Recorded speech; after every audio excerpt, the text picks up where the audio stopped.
aspirants, welcome to Success IAS. எல்லாரும் quiz நல்லா பண்ணுங்க. உங்களுடைய suggestions commentsல சொல்லுங்க. All the very best.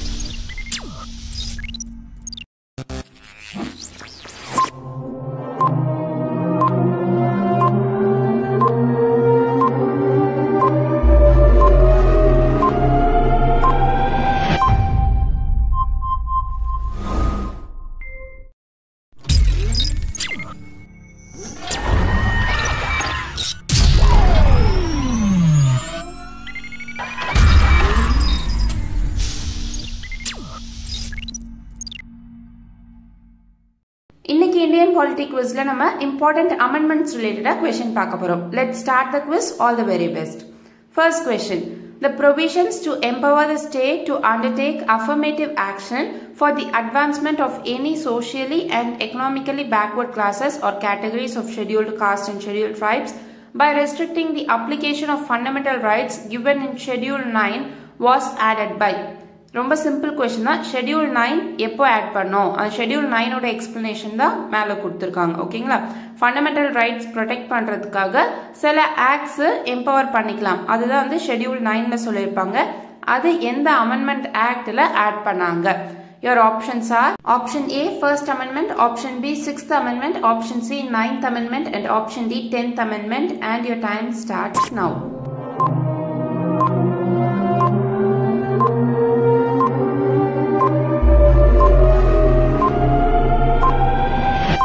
Answer is option A first amendment act of 1951.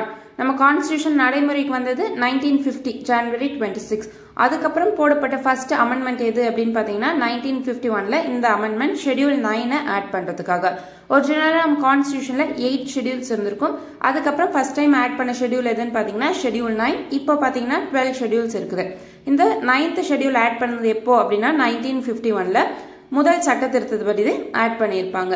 எதுக்காக இந்த 9th ஷெட்யூல் அப்படின்னு பார்த்தீங்கன்னா சோஷியலி அண்ட் எக்கனாமிக்கலி பின்தங்கி இருக்காங்க பார்த்தீங்களா, அவங்களுடைய ஃபண்டமெண்டல் ரைட்ஸை ப்ரொடெக்ட் பண்ணுறதுக்காக, அவங்களுடைய உரிமைகளை பாதுகாக்கிறதுக்காக ஒரு கவர்மெண்ட் சில சட்டங்களை கொண்டு வரலாம். அதை இந்த ஷெட்யூல் 9 பேஸ் பண்ணி அவங்க கொண்டு வரலாம்.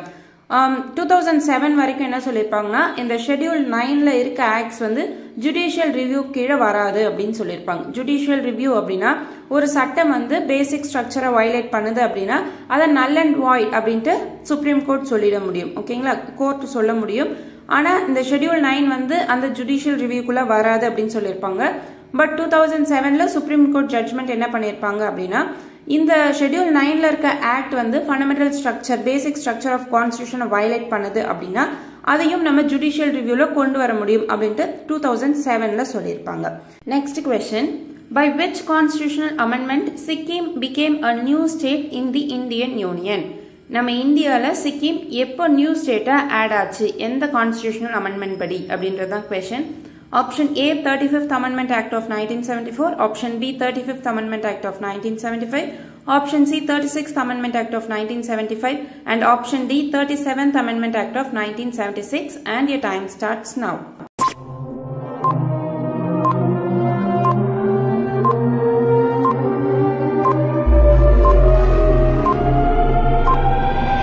Answer is option C 36th Amendment Act of 1975. 1975ல 36th Amendment Act போட்டுதான் இனிமேட்டு சிக்கிம் இந்தியாவுடைய ஒரு ஸ்டேட் அப்படின்ட்டு சொல்லியிருப்பாங்க. பட் உங்களுக்கு ஒரு கன்ஃபியூஷன் வரலாம், சிக்கிம் அசோசியேட் ஸ்டேட்டை நம்ம எப்போ கொண்டு வந்தோம் அப்படின்னா 35th Amendment Act of 1974ல Sikkim வந்து இனிமேட்டு இந்தியாவுடைய அசோசியேட் ஸ்டேட் அப்படின்னு சொல்லியிருப்பாங்க. அது என்ன அசோசியேட் ஸ்டேட் அப்படின்னு கேட்டீங்கன்னா இனிமேட்டு நீ எனக்கு ஸ்டேட் மாதிரி ஃபுல் ஃபிளெட்ஜட் ஸ்டேட் கிடையாது, பட் நீ வந்து ஸ்டேட் மாதிரி நம்ம சொல்லுவோம்ல, இனிமேட்டு நீ எனக்கு அண்ணன் மாதிரி, நீ எனக்கு தங்கச்சி மாதிரி அப்படின்ற மாதிரி சிக்கிமே இனிமேல் நீ எனக்கு ஸ்டேட் மாதிரி இருந்துக்கோ அப்படின்னு சொல்லிட்டு 35th Amendment Act of 1974ல சிக்கிமா அசோசியேட் ஸ்டேட்டை ஆட் பண்ணியிருப்பாங்க. இதுக்காக ஆர்டிகல் 2A அப்படின்னு ஒன்று ஆட் பண்ணியிருப்பாங்க. அதுக்கப்புறம் 1975ல இனிமேட் நீ எனக்கு ஸ்டேட் மாதிரிலாம் இருக்க வேணாம், ஸ்டேட்டாவே இருந்துட்டு போ அப்படின்னு சொல்லிட்டு 36th Amendment Act of 1975ல சிக்கிமா ஸ்டேட்டா கொண்டு வந்துருவாங்க. இதுக்காக அசோசியேட் ஸ்டேட்டுக்காக ஆர்டிகல் 2Aன்னு ஒன்று கிரியேட் பண்ணியிருப்பாங்க பார்த்தீங்களா, அதையும் டெலிட் பண்ணிடுவாங்க. ஸோ சிக்கிம் எப்போ இந்தியாவோட ஃபுல் ஃபிளெட்ஜட் ஸ்டேட்டா மாறுச்சு அப்படின்னு பார்த்தீங்கன்னா 36th Amendment Act of 1975ல. ஓகேங்களா. Next question. 7th Amendment Act of 1956 deals with ஏழாவது சட்ட திருத்தம் 1956 எதனோடு தொடர்புடையது? Option A division of powers between center and states, option B state reorganization, option C abolition of zamindaris, option D land reforms. And your time starts now.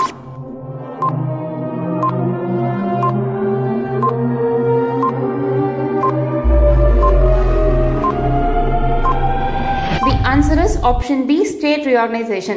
7th Amendment Act கூட relate ஆனது என்ன அப்படின்னா state reorganization of 1956. இந்த option ஏல division of powers between centre and state இருக்குல்ல, அது என்ன அப்படின்னு பார்த்தீங்கன்னா ஷெட்யூல் 7. ஓகேங்களா, schedule 7 deals with division of powers between centre and state. இங்க இன்னொரு நோட் பண்ணிக்கோங்க, 7th Amendment Act of 1956 தான் ஸ்டேட் ரிஆர்கனைசேஷன் பண்ணியிருப்பாங்க. அப்போதான் என்ன பண்ணிருப்பாங்கன்னா பார்ட் 7 அப்படின்றத டெலிட் பண்ணிருப்பாங்க. சோ பார்ட் 7 டெலிட் பண்ணது என்ன ஆக்ட்னு பாத்தீங்கன்னா 7th Amendment Act of 1956. இது ஈஸியா ஞாபகம் வச்சுக்கோங்க. 7th Amendment Act deletion of part 7. இந்த பார்ட் 7ல என்ன இருந்திருக்கும் அப்படின்னா பார்ட் பி ஸ்டேட்ஸ் அப்படின்ட்டு சில ஸ்டேட்ஸை வச்சிருப்பாங்க. 1956க்கு முன்னாடி வரைக்கும் ஸ்டேட்ஸ் எப்படி பிரிச்சிருப்பாங்க அப்படின்னா part A states, part B states, part C states, part D states அப்படின்னு பிரிச்சிருப்பாங்க. பட் இந்த ஸ்டேட் ரீஆர்கனைசேஷன் ஆக்ட் ஆஃப் 1956 படி இனிமேட்டு இந்த பார்ட் ஏ பி சிடிலாம் வேணாம், எல்லா ஸ்டேட்ஸையும் நம்ம ஸ்டேட்ஸ் தனியாகவும் யூனியன் டெரிட்டரிஸ் அப்படின்ட்டு பிரிச்சுக்கலாம் அப்படின்னு சொல்லிட்டு லிங்குவிஸ்டிக் பேசிஸ்ல 14 ஸ்டேட்ஸ் அண்ட் 6 யூனியன் டெரிட்டரிஸா பிரிச்சிருப்பாங்க. அது எந்த ஆக்ட் படின்னு பாத்தீங்கன்னா இந்த state reorganisation act of 1956. 7th amendment பாத்தீங்கன்னா 1956ல கொண்டு வந்திருப்பாங்க. அதன்படி ஸ்டேட்ஸை ரீஆர்கனைசேஷன் பண்ணிருப்பாங்க. ஓகேங்களா, 7th பார்ட் டெலிட் பண்ணதும் பாத்தீங்கன்னா இந்த 7th Amendment Act வச்சுதான், அதையும் ஞாபகம் வச்சுக்கோங்க. 1956க்கு அப்புறம் என்னென்ன ஸ்டேட்ஸ் உருவாச்சு அப்படின்றத ஞாபகம் வச்சுக்கிறதுக்கு ஸ்டேட் ரீஆர்கனைசேஷன் அப்படின்னு சொல்லிட்டு ஷார்ட்கட் வீடியோ ஒன்று போட்டிருப்பேன், அந்த வீடியோ பார்த்துக்கோங்க. ஓகேங்களா, இப்போ நம்ம இந்தியாவில் எத்தனை ஸ்டேட்ஸ் எத்தனை யூனியன் டெரிட்டரிஸ் இருக்கு அப்படின்ட்டு கமெண்ட்ஸ்ல சொல்லுங்க. Next question, ரொம்ப சிம்பிளான கொஸ்டின் தான். Part 4A was added by which of the following amendment? Part 4A என்ன அப்படின்னு யோசிச்சு வச்சுக்கோங்க. அது எந்த அமெண்ட்மெண்ட் ஆக்ட்ல ஆட் பண்ணாங்க? Options are here and your time starts now.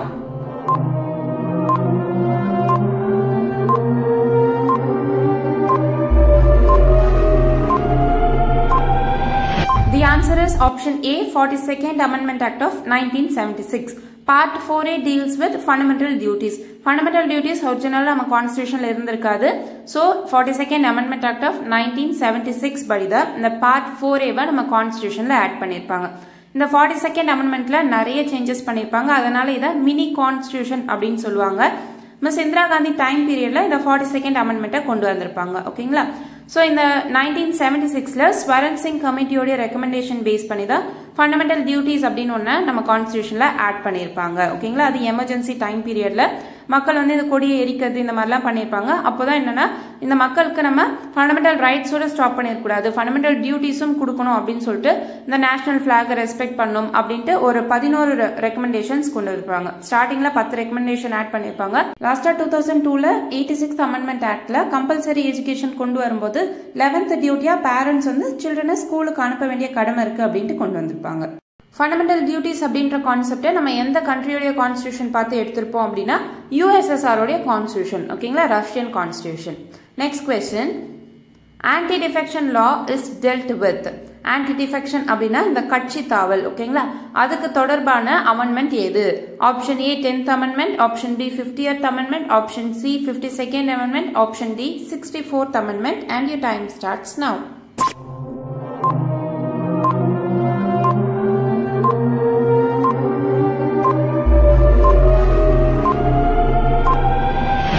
Answer is option C 52nd Amendment Act of 1985.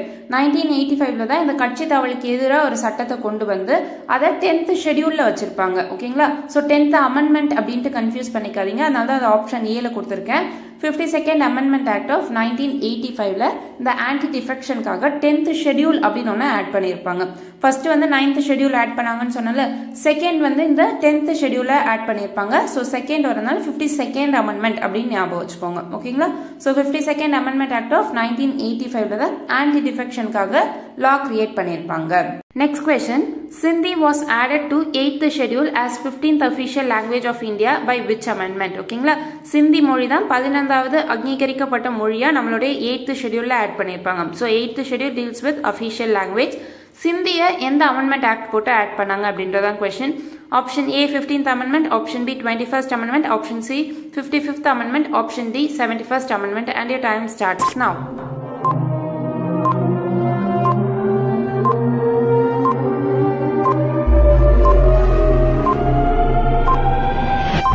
The answer is option B, 21st Amendment Act of 1967. இயரும் பார்த்து வச்சுக்கோங்க.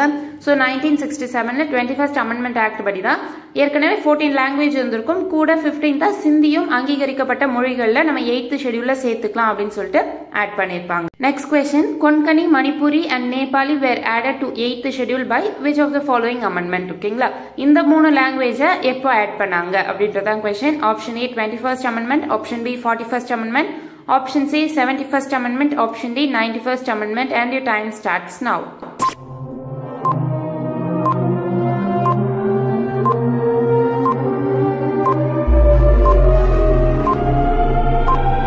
The answer is option C 71st Amendment Act of 1992.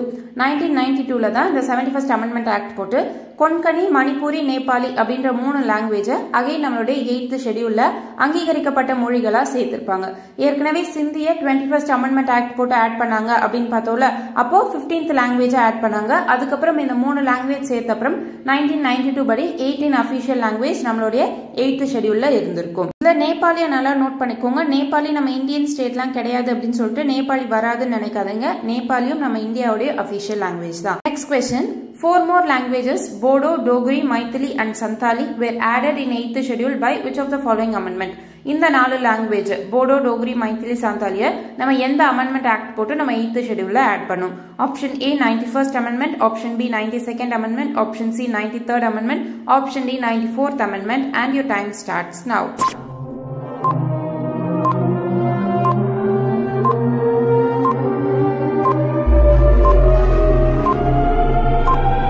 The answer is option B, 92nd Amendment Act of 2003. 2003ல இன்னும் 4 லாங்குவேஜை நம்மளோட 8th ஷெடியூல்ல official லாங்குவேஜஸா add பண்ணிருப்பாங்க. அதன்படி ஏற்கனவே 18 + 4 add பண்ணி 22 languages நம்ம இந்தியால இப்போ அபிஷியல் லாங்குவேஜஸா இருக்குது. ஓகேங்களா, ஃபர்ஸ்ட் ஆட் பண்ணப்பட்டது 14 லாங்குவேஜஸ் இருக்கும். அதுக்கப்புறமா ஃபர்ஸ்ட் ஆட் பண்ணது எந்த மொழி அப்படின்னா 15th லாங்குவேஜா சிந்தியை ஆட் பண்ணிருப்பாங்க 21st Amendment Act. அடுத்து 71st Amendment Actல இன்னும் 3 லாங்குவேஜை ஆட் பண்ணிருப்பாங்க. கொன்கனி, மணிப்பூரி, நேபாளி ஆட் பண்ணிருப்பாங்க. ஸோ அந்த 21யும் 71யும் ஆட் பண்ணீங்கன்னா 92 வரும்.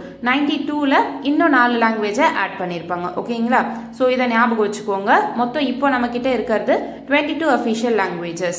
Next question, 9th question. 97th Amendment Act deals with option A Panchayat Raj, option B municipalities, option C cooperative societies, and option D town planning. And your time starts now.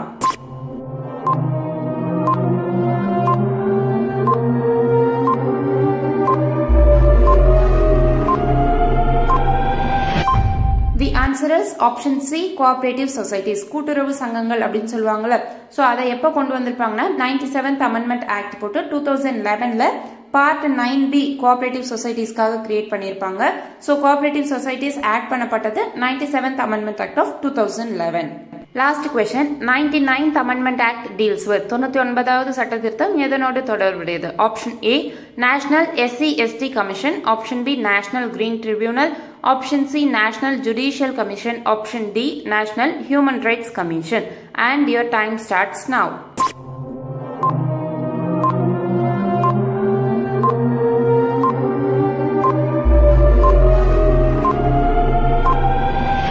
The answer is option C National Judicial Commission. தேசிய நீதி ஆணையம். இத 99th Amendment Act of 2014ல கொண்டு வந்திருக்காங்க. ஓகேங்களா, இந்த fancy நம்பர்ஸ்லாம் நல்லா பார்த்து வச்சுக்கோங்க.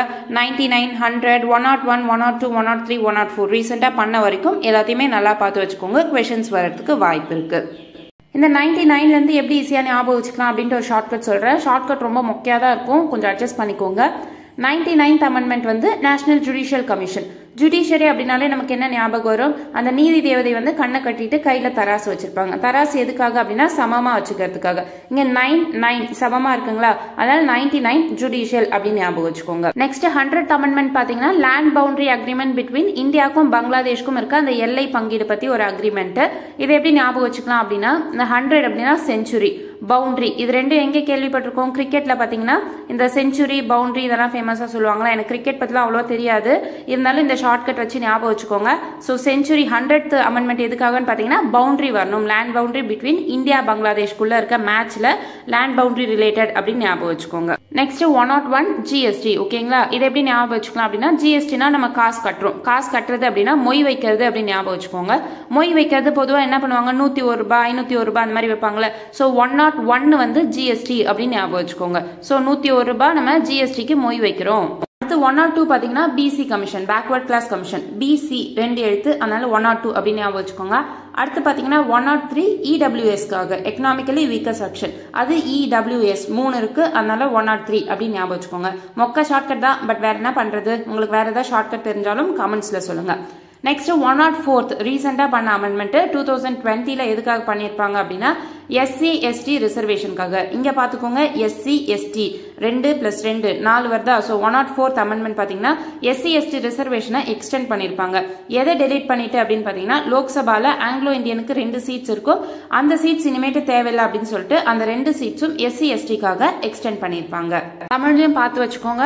99 நீதிக்கு, 100 வந்து பவுண்டரிக்கு, 101 பார்த்தீங்கன்னா GST சரக்கு மற்றும் சேவை வரி, 102 பார்த்தீங்கன்னா BC கமிஷன், 103 பார்த்தீங்கன்னா EWSக்காக 10% ரிசர்வேஷன், 104 பார்த்தீங்கன்னா SC ST உடைய ரிசர்வேஷன் எக்ஸ்டென்ஷன். அமெண்ட்மெண்ட்ஸோட PDF லிங்க் வந்து உங்களுக்கு டிஸ்கிரிப்ஷன்ல கொடுக்குறேன். Both Tamil and English download பண்ணி வச்சுக்கோங்க. அமெண்ட்மெண்ட்ஸ் வந்து அடிக்கடி ரெஃபர் பண்ணிக்கோங்க. அதில் இம்பார்ட்டன்ட் அமெண்ட்மெண்ட்ஸ் என்னென்ன படிக்கணும் அப்படின்னு சொல்லியிருப்பேன். ஸோ அதையும் நல்லா படிச்சுக்கோங்க. இந்த இம்பார்ட்டன்ட் அமெண்ட்மெண்ட்ஸோட குவிஸ் வந்து பார்ட் 2வும் இருக்குது. ஸோ ப்ரிப்பேர்டாக வாங்க. ஓகேங்களா, இந்த வீடியோ எப்படி இருந்துச்சுன்னு கமெண்ட்ஸ்ல சொல்லுங்க. மறக்காம உங்க ஸ்கோர்ஸ் என்ன அப்படின்ட்டு கமெண்ட்ஸ்ல சொல்லுங்க. Wish you all success in life. Thank you. இந்த உலகத்துல முடியாதுன்னு எதுவுமே கிடையாதுடா. நல்லா பெர்ஃபார்ம் பண்ணா யாரையும் ஜெயிக்கலாம். இங்கே திறமை இல்லாத மனுஷங்களே கிடையாது, திறமையை வெளிப்படுத்தாத மனுஷங்க தான் அதிகம். ஒவ்வொரு மனுஷனோட திறமையும் ஏதாவது இக்கட்டான ஒரு சூழ்நிலையில தான் வெளிவரும்.